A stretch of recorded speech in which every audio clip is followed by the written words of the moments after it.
রাজার ঘরে ছোট রানী এলো পদ্মাবতী।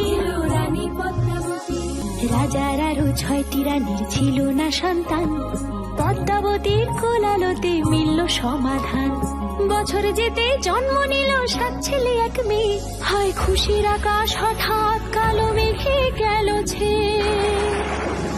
হিংসেতে যায় জ্বলে পুড়ে বাকি 6টি রানী, যুক্তি করে ঘটায় ওরা 7 কুমারের হানি।